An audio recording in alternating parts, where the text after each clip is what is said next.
It didn't take us any time to get pregnant. I mean, literally, we just kind of had the conversation of, are you ready to start a family? And we knew we were. My pregnancy was very difficult from the very beginning. And I assumed that it was like that for everyone because I was nauseated the entire time. I told Brad, I said, I don't think things are right. Like, I just don't feel exactly right. I called an OB friend who said you probably should just go get her checked out. And so when we got there, obviously, they kept us. They were able to give me the steroid for the lung development. They called it preeclampsia. For me, it was very quick. The blood pressure just started to go up, and then the next thing you know, I'm in a toxic situation where it's my life or the baby's life, and what is that timing like before, one of us is going to have a real problem. It was very scary. They say that steroid shot should be in your body for 72 hours to ensure the development of the baby's lungs. Yeah, I think they were just trying to keep her alive until that 72-hour mark, because that was going to be so impactful for the baby to be able to come out and have a better chance of success and be able to breathe. She was at 4 pounds 2 ounces at 32 weeks. Presley Ann was there almost a month in NICU. That's the best news of your life, when they tell you that you can finally bring your baby home and everything's going to be okay. So I went back for my follow-ups and was having the conversation with my OB about getting pregnant again, and would this happen, and what were my chances. And they told me that it probably would not happen again, and if it did, it would be later in the pregnancy and it wouldn't be as severe. It was pretty much right after, and we were pregnant again. And my pregnancy was not much different than my first. I still felt yuck.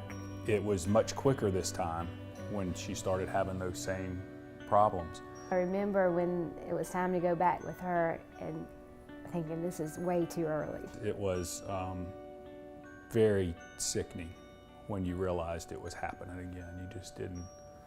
You just couldn't believe it. And it was a much tougher ride the second time. Mary Ann was much sicker. Brooke was born much earlier. She was 3 months early, I think, and was in NICU for over 2 months. I'll never forget, we got to know this couple that was beside us, and we showed up one day and they weren't there. And I said, what happened? And they said, they're not here. They went home. He said, yeah, but not that way. And so it was real at that point. You go, holy cow, there is a real possibility that we don't go home here. And that's when it's tough. That's when it's really tough. The March of Dimes at the time when it happened, when we were in the NICU and really didn't become familiar with the March of Dimes until then,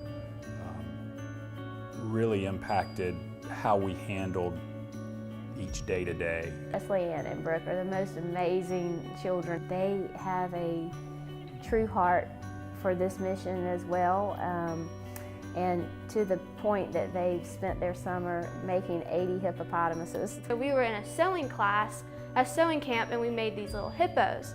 And they were like really cute and we loved them, and so we had made like 10 or something like that. And my mom was like, well, you should just try to sell those and see what happens. We were all like brainstorming like a few ideas of who to give back to, and then Mom suggested that maybe the March of Dimes, since they helped us so much. Tonight we hope by making all these hippos that they'll hopefully raise a lot of money for the March of Dimes. I think tonight the way you can support the March of Dimes is through giving. That's what we're here for, is to be able to give back either our time or our finances. And we've got a great opportunity here tonight to support these little babies and give them the opportunity of life.